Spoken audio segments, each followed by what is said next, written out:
Good afternoon, everybody, and thanks. Okay, good afternoon, everybody, and this is Ravindra Dastikop, and who will be making a presentation today as a part of a research cluster to be created by IUCE. And today's topic is actually cloud computing. So, in this presentation, I'll be talking about the growing importance of cloud computing and why there is a need for research avenues within cloud computing, and what are the general challenges of cloud computing at a global level, and more importantly, what are the cloud research opportunities for researchers in India, and what are the resources are available for a researcher who would be about to start his research progress.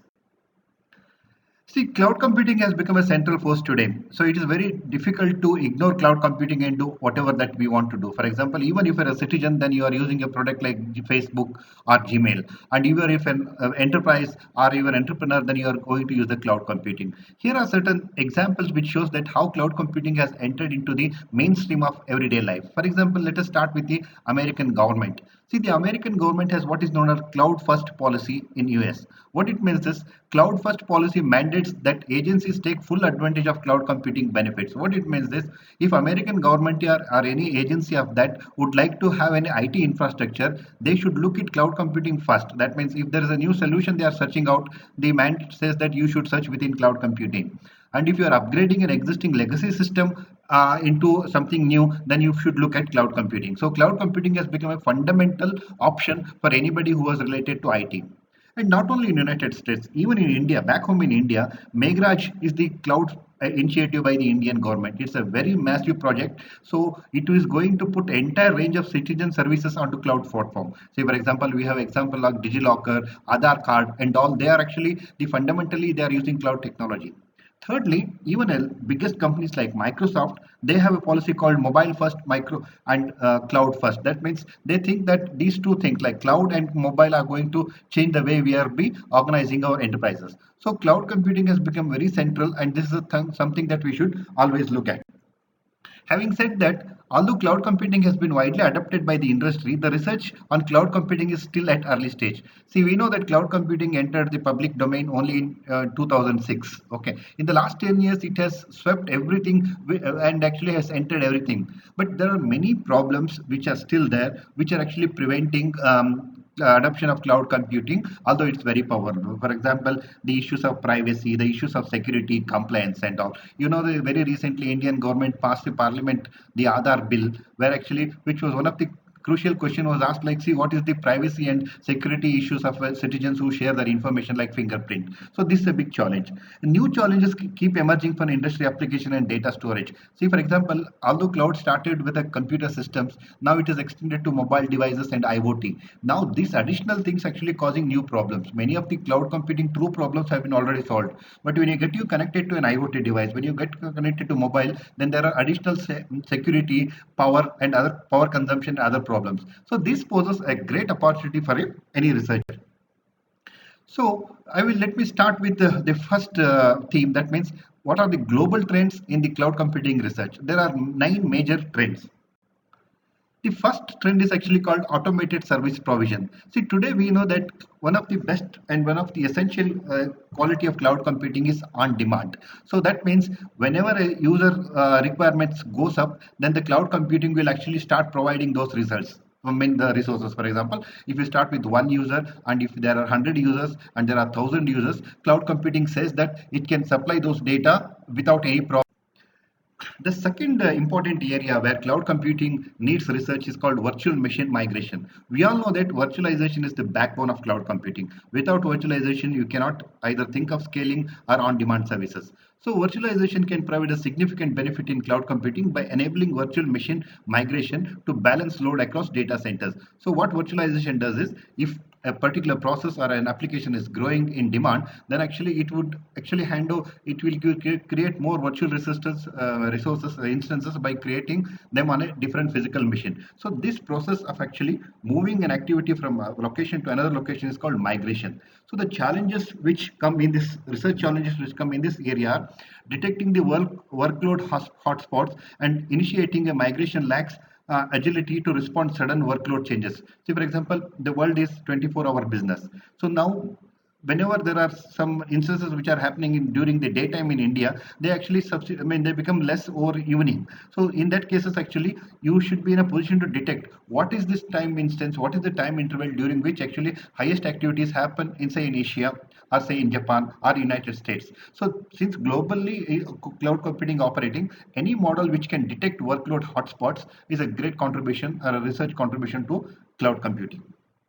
And transferring in-memory state consistently. So whenever you create a virtual instance, you have to transfer your activity or a process there. So when you are doing, actually you have to send the data as well as the process. So this kind of a process is called in-memory status consistently. That means whatever there was happening on the previous virtual machine should be transferred inconsistently. Anything that misses will cause all the problems. So the second area of cloud computing which needs research attempts is called virtual machine migration. So here are certain references for any researcher. These are the 5 references. The most important one is the last one, live virtual machine migration techniques, survey and research challenges that you can consult anytime. The third area where cloud computing needs research is called server consolidation. Server consolidation is an effective approach to maximize resource utilization while minimizing energy consumption. See now, unless in the traditional computing, you cannot afford to waste your resources. You need to use virtualization so that whatever the existing resource is there consumed properly and optimized correctly. So now there are certain challenges in this. So server consolidation is a process of identifying all the resources that you have and look at the demand and consolidate all the resources into one unified resource and give it to them. So the challenges which come under this category are the challenge of optimally consolidating servers is often formulated as a variant of the vector bin packaging problem, which is an NP-hard optimization problem. So now this also poses a research challenge. So if you can formulate if a research proposition or a hypothesis which solves this problem, what is the best way to consolidate what is the best way to consolidate your servers? I will answer to these questions. Okay. And secondly, dependencies among VMs such as communication requirements. So when you start consolidating servers, that means you are creating virtual instances on each of the servers. Then automatically this means whenever there is a demand for that, then you are moving the jobs from one server to another server through their virtual machines. In that case, actually, communication requirements. How do you establish a model where two virtual machines communicate with each other when you are consolidating the server? So this actually becomes a second challenge within the server consolidation. The fourth one is energy management. So what it means is cloud computing is based on data centers, and data center is a very infrastructure intensive system. And if you have been already aware, Amazon actually maintains 2 million servers in their 11 data centers.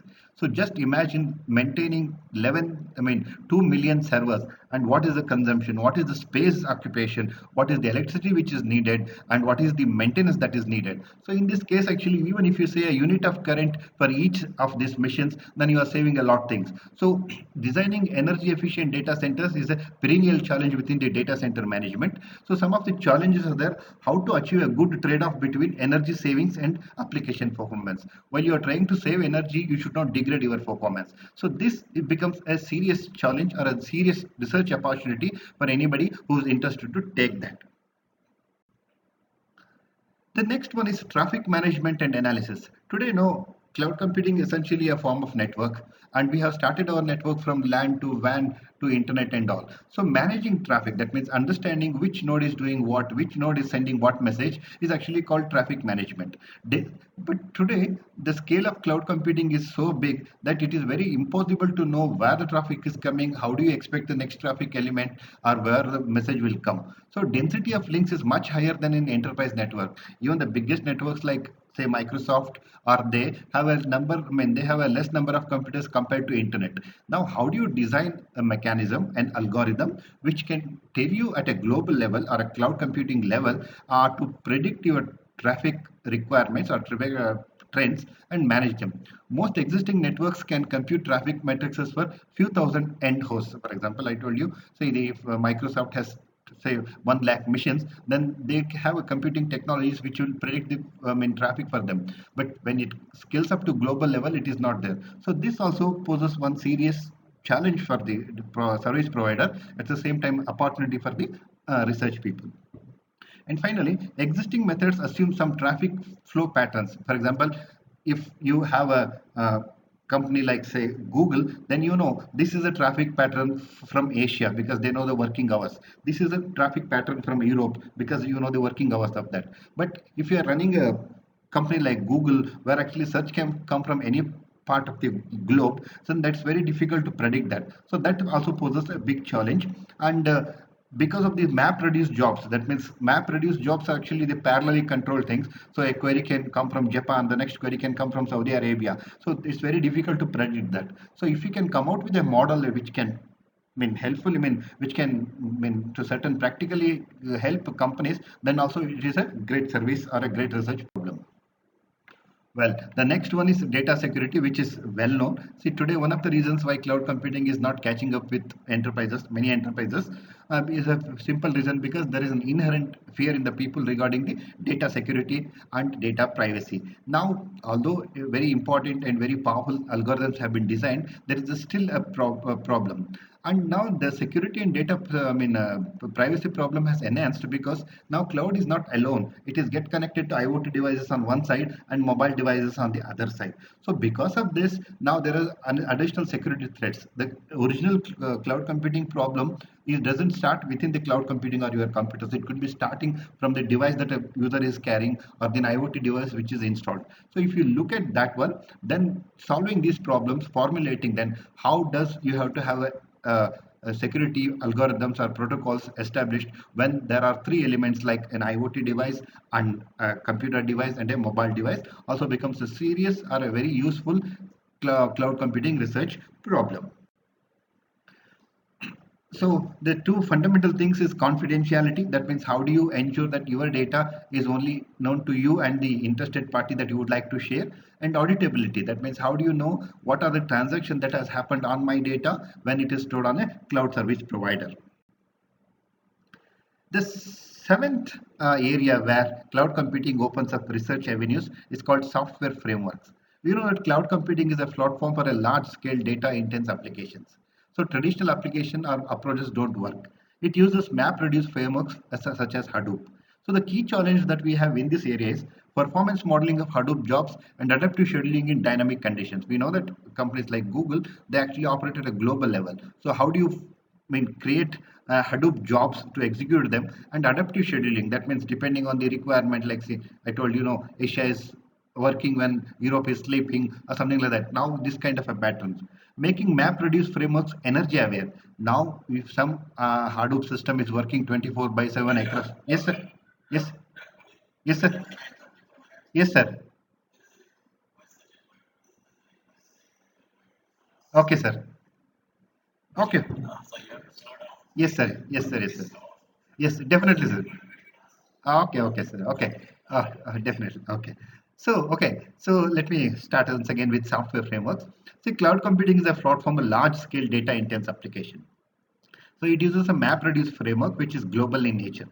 So the key challenge that we have in this is performance modeling of Hadoop jobs and adaptive scheduling in dynamic condition. So I told you a request for Google can come from anywhere, a request for Bing can come from anywhere, or an email can start in Japan and end up in Saudi Arabia. In that cases, actually you can't predict. And in that cases, how do you have an adaptive scheduling algorithms and approaches? So that's the first question that would be solved in the software framework.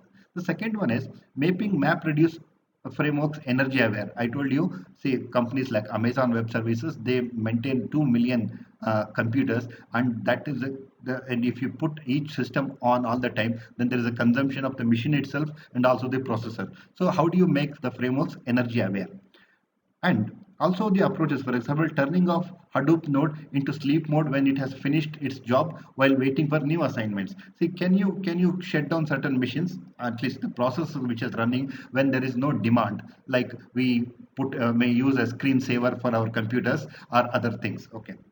And Hadoop and HDF system must made energy aware. That means they should be able to use less and less energy. I told you the extension of cloud computing is IoT, and most of the IoT devices are actually they are very, I mean, less in their energy requirements, but they also need, they also have an infrastructure which doesn't allow them to store a lot of data, like they don't have a battery supply and all. So this connection also to be taken care, because energy consumption and access becomes a challenge for such devices. So the seventh area of cloud computing where research is needed is software framework. And the question that you would ask, I told you.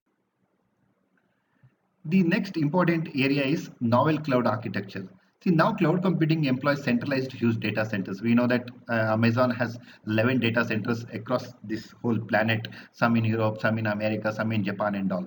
Now there is a research which is, and the reason why this company started with centralized data center is it's called economies of scale. That means they can put thousands of missions or millions of missions, so they can using the communication line to reach anybody. In fact, as I probably tell my students, so there are nearly 60 million Gmail users in India, and Gmail doesn't have a data center in India. Many a times our data goes out and come back. So now there is a reason, both technical and political, to split these data centers into small things. For example, small size data centers may be very advantageous, both technically. Research must discover optimal sizes of data centers. Now that instead of Amazon having 11 data centers concentrated in 3 continents, is it possible to spread them across the world?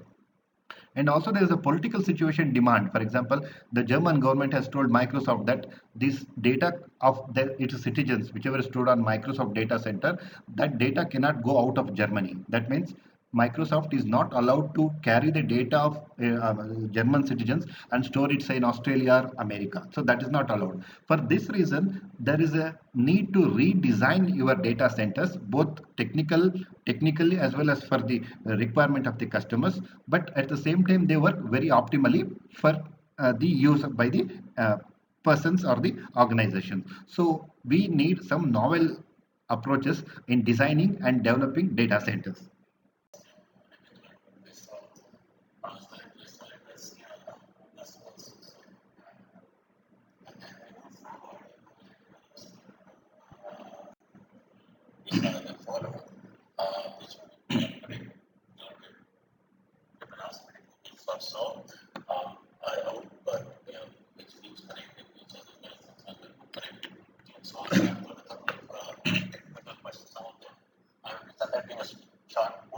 Okay.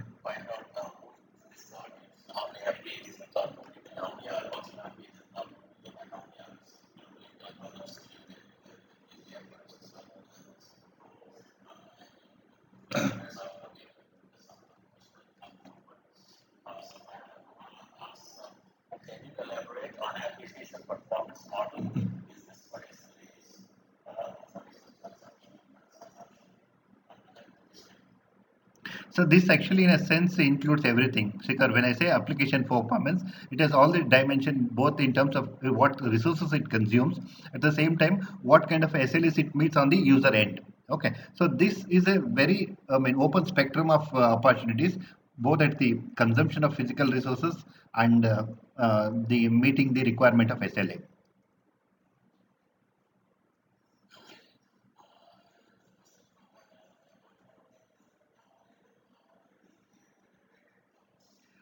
So that includes actually. See, I'm not actually federated clouds, interoperable clouds. I'm not separating, but actually I'm taking cloud as a one in. I mean, one complete form. But this, when actually we dissect it further, for example, whether it applies for a public cloud or a private cloud or a hybrid cloud, that will go deeper. That we will go at later stage. But these are the general problems at cloud level.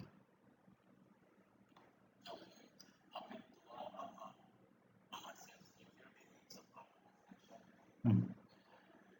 Okay. Definitely. See, auditability is a process when actually a particular function or activity has happened, then somebody would be able to reconstruct it. For example, say suppose you have conducted say 100 transaction in your bank using your ATM card. Now the auditor will be able to find out like how many transaction you did, when did you do that, how much money did you withdraw on each of these transactions. This is called auditability. The confidentiality is something that you did a transaction, only you and bank should be knowing it. No third party should be aware about this.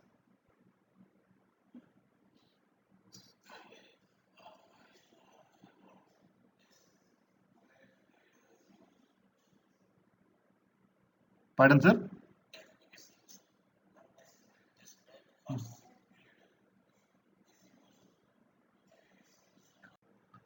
See, cloud computing majors such as Google, Microsoft, and they make investment in the areas where they have value for them. For example, how to build a data center, how to regulate a schema, scheduling algorithms. See, these are very important from the cloud computing perspective, but from the Indian national perspective, we have a different kind of challenges. For example, the Indian internet is very slowest. So anything that is designed for American or Russian or say European networks will not work well in India. So these are the bottlenecks that we have, which actually poses certain, research challenges. So as such, there is a lack of sustained and focused funding opportunities on cloud computing for researchers within the India that will direct their cloud computing research efforts for the Indian context. So that means now how do I customize the research challenge so that I can answer the question raised by the Indian cloud computing community or Indian cloud computing the ecosystem.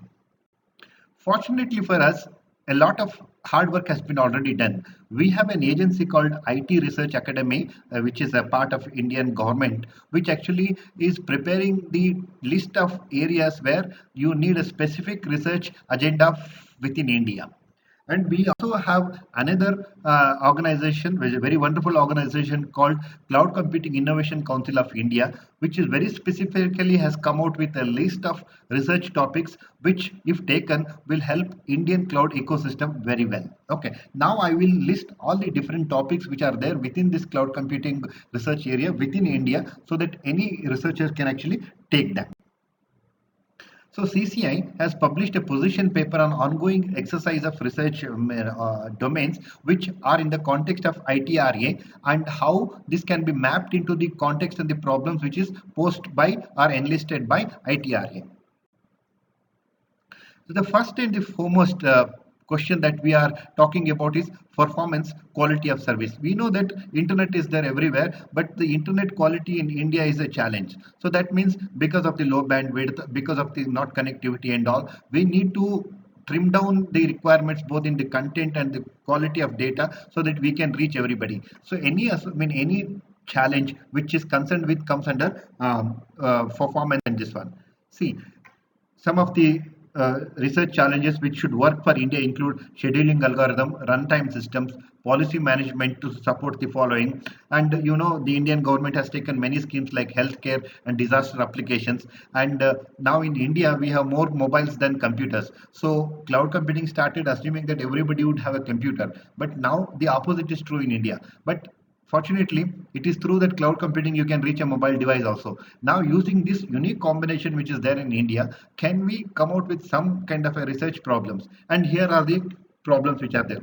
How do we manage variable data rates from smart edge devices to cloud? That means suppose somebody is sending an email from a very good infrastructure like Bangalore to a remote Kashmiri village, and now there are points where actually it slows down, points where actually bandwidth gets congested. Now, can we come out with a manage variable data rates within the country? And this also poses a serious or a very interesting research problem. Using cloud elasticity and migration effectively. So, can I use the fundamental quality of cloud elasticity and migration to manage a cloud of big size like Meghraj India, which spans entire India? Low latency access to text and rich content. See, India, actually we would like have, we have many languages and we have very rich content. Now if I want if you government want to share this data across all the citizens, see for example that's what the Meghraj is actually building citizen services to that. So can we come out with different algorithms and different approaches? Rapid resource provisioning for QoS, that means quality management, energy aware scheduling on smart edge devices, and cloud mobility management algorithms. So, if you are talking about performance of cloud of the Indian context, we have additional restraints or constraints, and these are the big problems that, if you look upon, can give you a research challenge which you can take. The second one is privacy, which is a well-known world-level problem, but in India, it takes a different. For example, look at the third line, which is secure data sharing on the cloud across multiple stakeholders. Other data agencies other data with agencies, government, and protocols and access privileges. That means the Indian government is collecting a lot of data about Indian citizens, including their biometric. Now, the privacy and security dimension becomes more serious now. So, for instance, the Rajasthan government actually has requested the Indian government to share the Aadhaar data so that it can start some social schemes. Now, the question comes like, see, now with a good intention, trust I have shared data with the central government. Can this be shared with the state government? And what happens in such cases? Will there be somebody misusing that and all? So if you can come out with a model which ensures that once data is stored in Aadhaar, it can be transmitted and it can be produced without being tampered, then also that becomes a research problem. And already Rajasthan government has asked for this. And data veracity and provenance in the cloud environment. See, the data provenance is actually where does the data takes its birth and where it dies and between what happens. For example, Aadhaar data is generated by a citizen. It is stored in Indian government databases. Now a state government like Rajasthan wants it and they will use it for certain things. Then who will be the owner of this data? So once, and this is actually called province and that is to be taken care. And the cyber security models for resilience against data center vulnerability. See, earlier terrorist attacks used to happen on buildings and railway stations. Now it is possible that terrorists will try to attack your websites and the cloud centers. So you have to develop certain approaches to safeguard those attacks. So this data province is actually a general problem which is at world level. For example, look at this problem, province of in the cloud. That means until cloud came, we had a very standard procedures of maintaining data because they were all on our internal networks, like that belongs to a particular college, that belongs to a particular company. Now that it has moved to cloud computing, it brings some new challenge. And here is a research paper which gives you a basics of province of data which you can use. And here is the second paper which you can use. If you can use the link below, you can access them. The second one is scalability. India is a huge country and cloud computing has come at a right time. And you know, the 1 billion people who already taken Aadhaar card, they pose a big data deluge and a big platform to operate. See, probably you know that Facebook took 8 years between 2004 and 2012 to reach a billion user. But Aadhaar enrollment has completed in just 6 years. That means we have a data collection which is as big as Facebook itself. Now how do you come out with a different set of algorithms to manage this? And in addition to things like that, we have a linguistic diversity, we have a geographical diversity, and all this is reflected in the data that we have collected in the Aadhaar. How do I manage this? So these are the different research proposals. For example, cloud programming models for graph and network data, analytics model for time series data on clouds, scalable computing across smart edges devices and cloud, because what we call reaching the last mile in India is a big challenge. That is the second area. The next area is robustness, resilience, and expected and unexpected. So accidents will happen whether you want it or not. And in case that happens, what would happen to cloud computing in India like Meghraj, and what would happen to our DigiLocker? So these are the different things which is to be taken care. I'm going little fast because I'm just outlining the possibilities. Accessibility. See, very recently there is a newspaper report says this, India has the lowest internet speed in the entire continent. Now there is an ambition of cloud computing and there is a reality of low internet access in India. So how do I combine that? How do I design certain schemes where actually we can actually reach everybody, share all data in spite of this low intensity, I mean low bandwidth available for us. For example, if you have been experiencing with YouTube and Gmail, whenever there is an internet connectivity bandwidth problem, it displays something on the right side saying that we are experiencing problem and you can use basic internet connectivity. So this is something which is a problem which is recognized by all. Similarly, YouTube allows you to download a video and see because of the bandwidth problems. So now if you can take this as a research problem and come out with a model where this will not affect the quality of service given to an individual, I mean end user, it is very good. The other areas which are there like multilingual and Unicode support for across services, unlike the American or the European countries, we are not a single language country. We have many languages and now the translation between them, transportation between them, and all those becomes a challenge. And these are the different, for example, multilingual and Unicode support across services, rich content hosting on clouds like the cultural data or something like musical data or our local knowledge like Ayurveda and all. These are rich content. Now, how do I host that? How do I share that? This becomes a challenge and a research problem for anybody who is interested to take that. So with this, these are the leading problems available for the cloud computing researchers. Now I have been working on this area for quite some time, and I have created a resource of my for your people, for anybody who is interested in research. Let me show you that.